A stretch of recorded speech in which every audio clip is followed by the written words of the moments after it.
Time now for our political insiders, Tony May and Charlie Giroux, both joining us today as always. Thank you guys for being here. Lots to talk about. Yeah, and all day long they've been talking about this Mitt Romney thing where somebody recorded at a fundraiser him talking about the 47% of Obama's core voter supporters being those who don't pay taxes, they're dependent on the government, and they expect entitlements.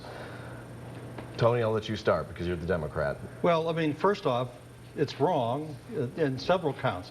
There are lots of people who pay taxes who are not dependent on the government, like me, for instance, who are for Barack Obama. And now, if he was saying there are 47% of the people who are clearly for Barack Obama come hell or high water, I do think that that's about where we are. 47% for Obama, 45% or so who are against Obama. And if he's going to say he's going to fight for the remaining people, that may well be. But he demonstrated a real callousness in his comments for people who are not wealthy.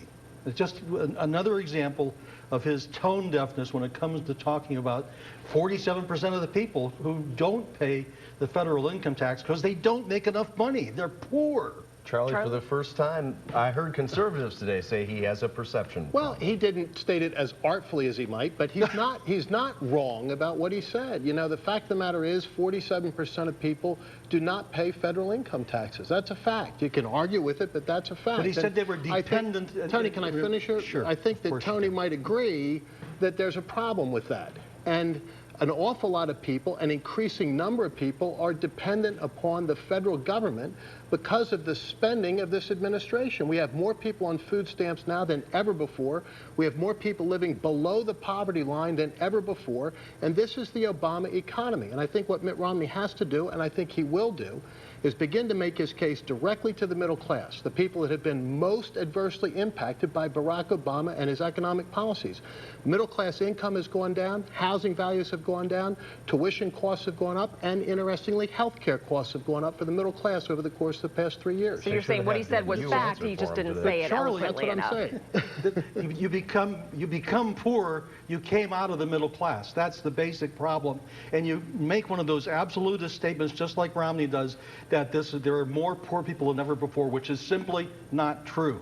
During the Great Depression, there were many, many more people, and we had no social welfare programs to feed people, and that's why the federal government stepped in. There are more poor people today than there were 3.5 years ago, that there are more people, dramatically more people. You didn't say that before. I did say that, but maybe you weren't listening We closely can play it back.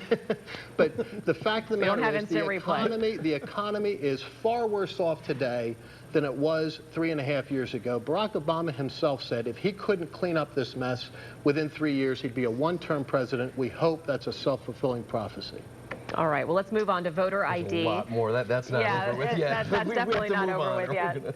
Voter ID law, the Pennsylvania High Court says we're going to kick it back to the lower courts. We're not handling this. You guys take care of this. Will it happen before November, if it does happen at all? I think the lower court will make an attempt to make a ruling. Charlie is a bona fide lawyer, plays one on TV and in real life, and can offer a real opinion on this. It's better than mine. But what I think was interesting today was that 6 justices said they had problems with the voter ID law. 4 said there are big enough problems to send it back to the lower court. 2 said they were such horrible problems they should just scrap the law in general. You are the lawyer. Let's go. I am a lawyer. Tony's wrong, though. I don't like to play one on TV, especially when I haven't seen the opinion of the court. But I think Tony's right. The lower court will try very hard to get this done in a quote-unquote expedited fashion. But with this punt, you need to look at the game clock because it's running down very quickly. Yes, it certainly is. All right, our political insiders, Tony May, Charlie Giroux, thank you both for being here. Your favorite lawyer, all right. They always leave on good terms. They do. They really do get along. You can catch them here on CBS 21 News at 5:30 every Tuesday.